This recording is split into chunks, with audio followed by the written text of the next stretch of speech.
دست دو. انہوں نے دست دی, آپ نے اس میں سے کچھ لیا دوسروں کو دے دیا. فرمایا مجھے دست دو. انہوں نے دوسرا پیش کیا, حضور نے اس کو لیا. فرمایا مجھے دست دو. کتنی دستیاں ہوتی ہیں؟ آواز آئے؟ دو. حضور نے تیسری مرتبہ فرمایا مجھے دست دو. انہوں نے آگے سے کہا حضور دو ہی ہوتے. کتنے ہوتے ہیں؟ اونچی دونوں پیش کر دیے, دو ہی ہوتے ہیں. اب حضور آگے سے یہ نہیں فرماتے میری توجہ نہیں رہی, مجھے خیال نہیں رہا, پتہ ہے دو ہوتے ہیں. نہیں, کیا فرماتے ہیں؟ تم انکار نہ کرتے تو میں جب تک کہتا رہتا تم دیتے رہتے.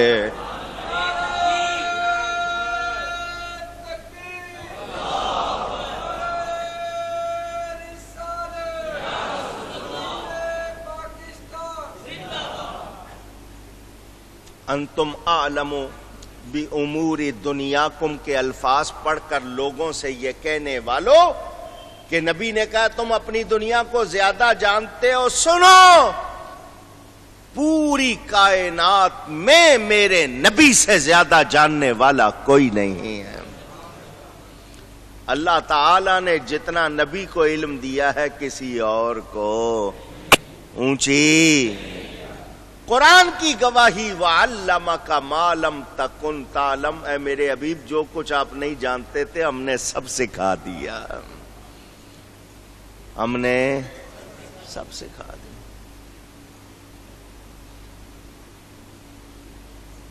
بیماریوں کا علاج, کیا حضور صلی اللہ علیہ وسلم کسی میڈیکل کالج میں پڑھے ہوئے تھے؟ مجھے یہ لفظ کہتے ہوئے شرم آتی ہے. آج کل کے لوگ کہتے ہیں نہیں, اگر کالج نہیں گئے نو نالج وداؤٹ کالج.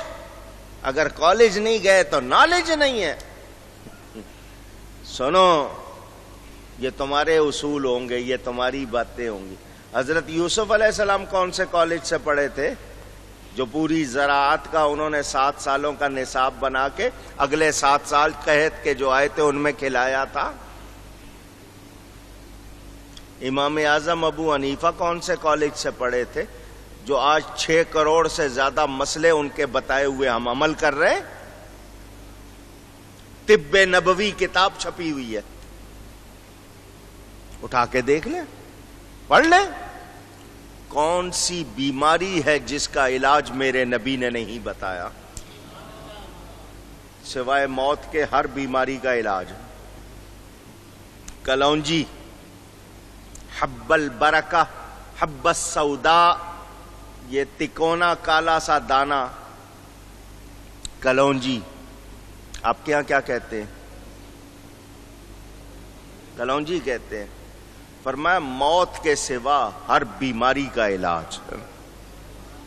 روزانہ یہ چٹکی ایک منہ میں رکھ لو, ایک چٹکی, کتنے 5-7 دانے آ جائیں گے اس کے, منہ میں رکھ لیے, پانی پی لیا. روزانہ موت کے سوا ہر بیماری کا علاج ہے. حدیث شریف ہے. ہارٹ اٹیک, کیا؟ دل کا دورہ پڑنا. آپ کہتے ہیں نا دل فیل ہو گیا تو بندہ ختم, کیونکہ دل پر ہی ہوتا ہے. وہ جی انجیوپلاسٹی کرائیں, انجیوگرافی کرائیں, انجائنا ہے, تھرمبوسس ہے, کیا ہے, جائیں جی.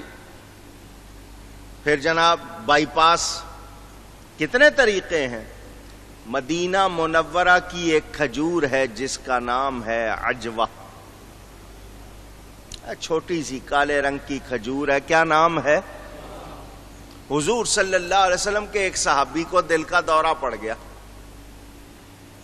دل کا دورہ پڑ گیا.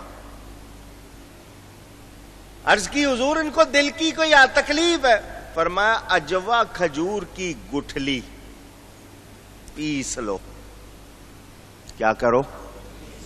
کھلا دو ان کو. گٹھلی پیس کے پاؤڈر بن گیا, ساتھ کھجور بھی لگا دیں اچھی بات ہے, ورنہ وہ صرف کھلا دیں تکلیف دور ہو گئی. اللہ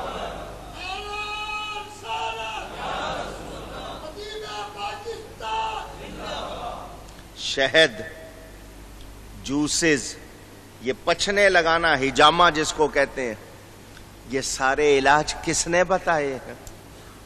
نبی پاک صلی اللہ علیہ وسلم۔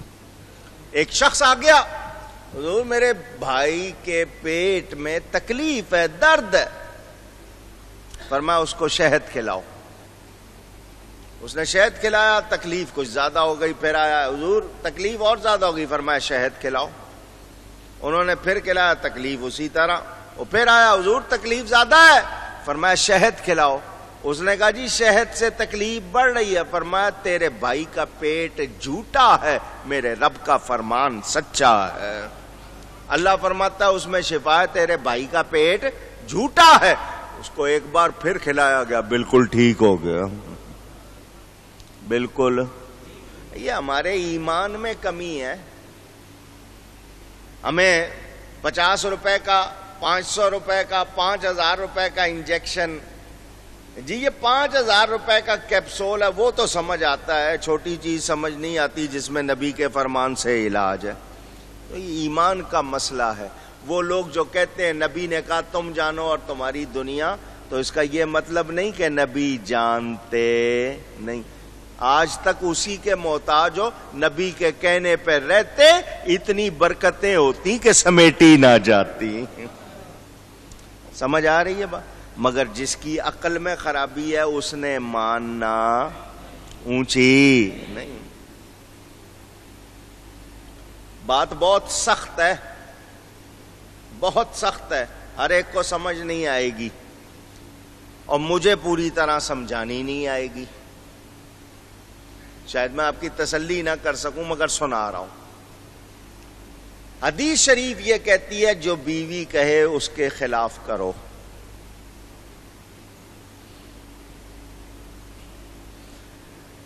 جو بیوی کہتی ہے اس کے، اب اس کا یہ مطلب یہ لے لو کہ بیوی کہے بیٹھ جاؤ تو آپ کھڑے ہو جاؤ، وہ کہے پیو تو آپ کو نہیں پینا، لوگ تو یہی مراد لیں گے نا۔ اس کو سمجھنا ہے، ہر ایک کی سمجھ میں پوری بات نہیں آئے گی، لیکن حدیث کیا ہے؟ جو عورت کہتی ہے اس کے، اب اس میں یہ تو نہیں ہے نا کہ وہ کہہ رہی ہے نماز پڑھو تو تم کو میں نہیں پڑھوں گا، سمجھنا ہے نا اس کو، اس سے مراد کیا ہے وہ ہر کوئی سمجھتا نہیں۔ صحابی نے یہ ارشاد سنا اور اس کو ابھی پوری طرح سمجھا نہیں کہ اس سے مراد کیا ہے، کن باتوں کی طرف اشارہ ہے، پوری طرح سمجھا نہیں، گھر گیا، گھر کی چھت پر کھڑے ہوئے تھے، نیچے دیکھ رہے تھے، بیوی سے پوچھا میں چھلانگ لگا دوں؟ اس نے کہا بہت نیچا ہے، ہڈی ٹوٹ جائے گی۔ اس کو وہ حدیث یاد آ گئی کہ جو عورت کہے اس کے خلاف کرو۔ وہ پوری طرح اس کے مفہوم کو ابھی اس نے نہیں سمجھا، صرف ظاہری معنی لیے کہ ظاہری معنی جو عورت کہے اس کے خلاف کرو۔ اس نے چھلانگ لگا دی، گرا نیچے، ٹانگ ٹوٹ گئی، ہڈی ٹوٹ گئی۔ وہ جو زمانے میں طریقہ تھا، باندھی گئی۔ عورت نے کہا کر لیا عمل، دیکھ ٹانگ ٹوٹ گئی ہے۔ صحابی تھا وہ شخص، کون تھا؟ اونچی، کہنے لگا نبی کی حدیث پر عمل کیا ہے، نقصان نہیں ہوگا۔ میں نے نبی پاک صلی اللہ علیہ وسلم کا کہنا مانا ہے، نقصان اونچی نہیں ہوگا۔ اس نے کہا ہڈی تو ٹوٹ گئی ہے۔ اس نے کہا یہ ظاہر میں لگ رہا ہے مگر نقصان نہیں ہوگا۔ میں نے کہا نا بڑی سخت بات ہے، ہر ایک کی سمجھ میں نہیں آئے گی۔ حضرت عثمان غنی رضی اللہ تعالی عنہ کا زمانہ تھا۔ بلوائی فسادیوں نے مدینہ منورہ کے لوگوں کو کہا ہمارا ساتھ دو اور حضرت عثمان کو قتل کرو۔ وہ جو بلوائی سبائی گروپ تھا، ٹولہ جس نے فساد کیا تھا، وہ جتنے صحت مند لوگ تھے نا مدینہ، ان کا زبردستی گھروں سے نکال لیا، اس کو صرف اس لیے چھوڑ دیا کہ اس کی ٹانگ ٹوٹی ہوئی تھی۔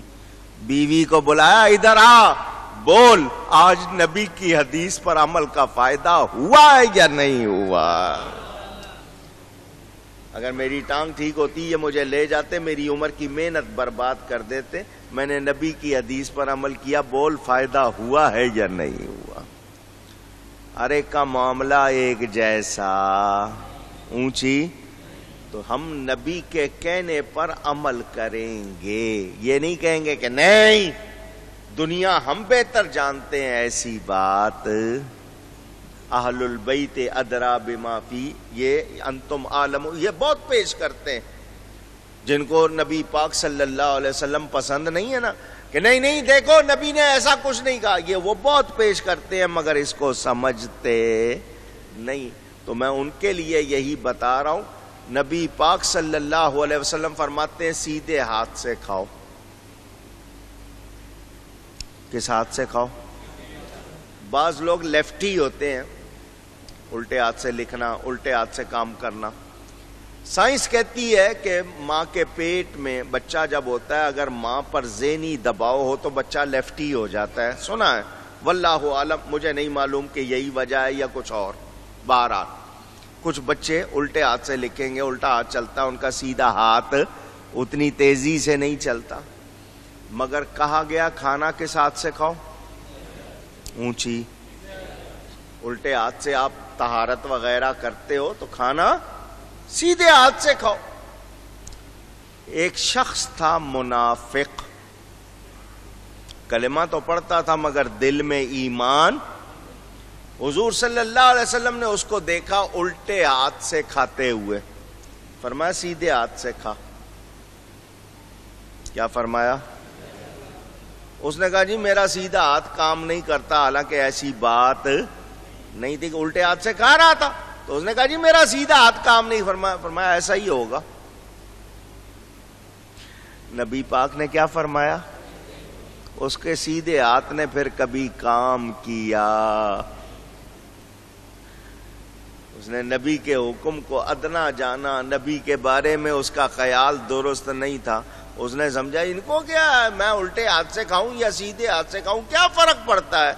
حضور نے فرمایا سیدھے ہاتھ سے کھاؤ، اس نے کہا نہیں جی سیدھا ہاتھ بیکار ہو گیا۔ ایک آدمی کو منہ بنانے کی عادت تھی، سانگ لگانا، نقل اتارنا، منہ ٹیڑھا ایڑا کر کے نقل اتار رہا تھا، فرمایا یہ کیا کر رہا ہے؟ اس نے کہا جی منہ ایسا ہی ہے، فرمایا ایسا ہی ہوگا۔ اس کا منہ پھر کبھی سیدھا اونچی نہیں ہوا۔ اور جو کہنا مانتے تھے، جو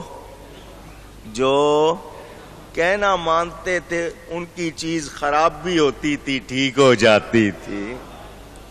اس کے واقعات آپ سنتے رہتے۔ میرے بتانے کا مقصد یہ کہ جو لوگ نبی کے ارشاد کو ہلکا سمجھیں اور یہ کہیں نہیں یوں فائدہ نہیں ہے، یوں نہیں ہے، ان کو یاد رکھ لینا چاہیے یہ تمہاری بحثیں، تمہاری عقلیں یہیں رہ جائیں گی اگر تم نے نبی کا کہنا نہیں مانا، کچھ ہاتھ آنے والا نہیں ہے۔ ان کا کہنا مانو گے، یہاں بھی وہاں بھی بیڑا پار ہو جائے گا۔ اللہ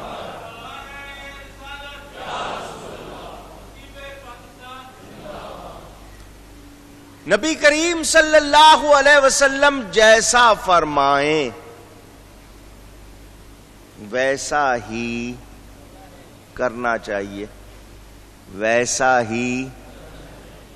اب جو لوگ محبت رکھتے ہیں، مانتے ہیں، مجھے صرف ان کی آواز چاہیے، ویسا ہی کرنا چاہیے۔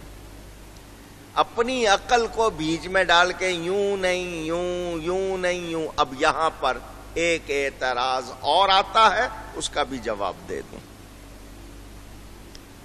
احادیث کتنی موجود ہیں، کتنی موجود نہیں ہیں؟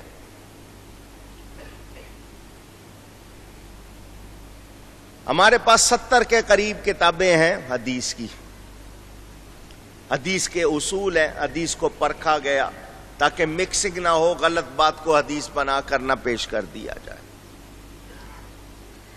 کچھ لوگوں نے اپنی باتوں کو حدیث بنا کے ڈالنا چاہا، علماء نے بہت شروع میں اس کی پکڑ کر لی، اب غلط بات حدیث بن کر ہمارے سامنے آ سکتی نہیں۔ لوگ کوشش کرتے رہیں گے اور آج بھی کر رہے ہیں، ایس ایم ایس چلتا ہے حدیث، وہ حدیث نہیں ہے، اس کو حدیث لکھ دیتے ہیں۔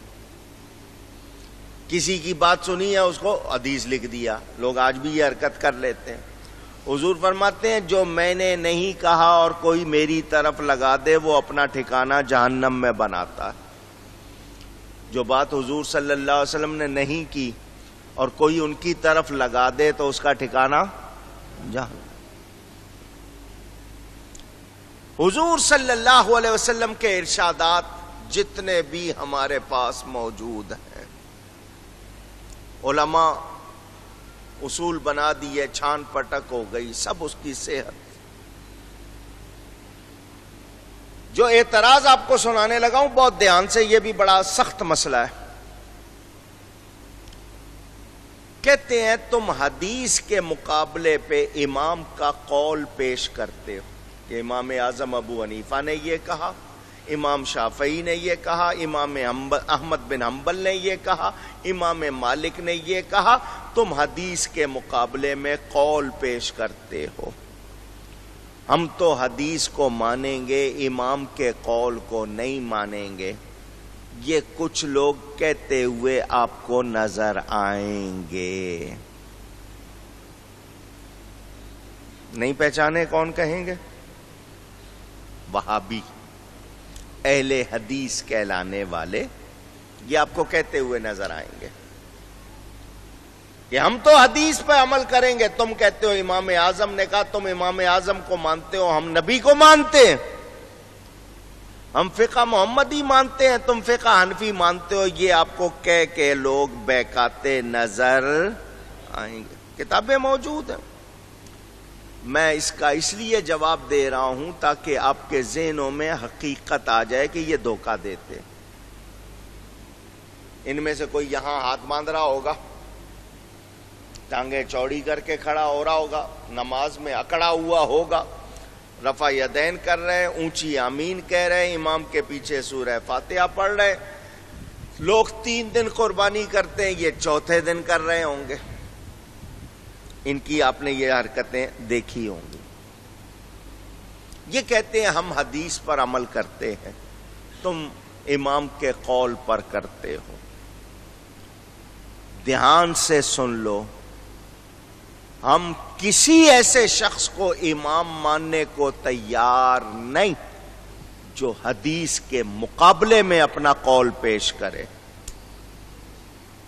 قرآن اور حدیث کے مقابلے میں جو اپنی بات کرے، ہم اس شخص کو سننے ماننے کو تیار۔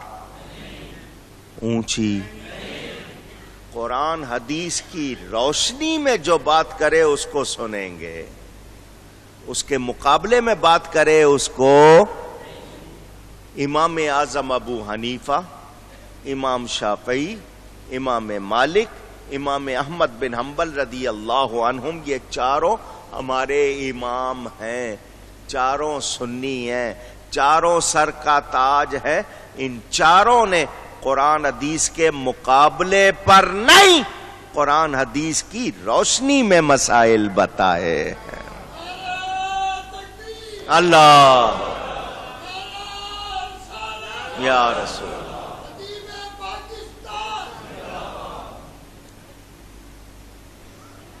سب سے پہلے کہتے ہیں قیاس شیطان نے کیا۔ قرآن حدیث موجود ہے، تمہارے ان اماموں نے قیاس کیا ہے، تم قیاس پر عمل کرتے ہو، ہم قرآن حدیث پر کرتے ہیں۔ سب سے پہلے قیاس شیطان نے کیا تھا۔ سنو، شیطان نے قیاس اللہ کے حکم کے مقابلے میں کیا تھا۔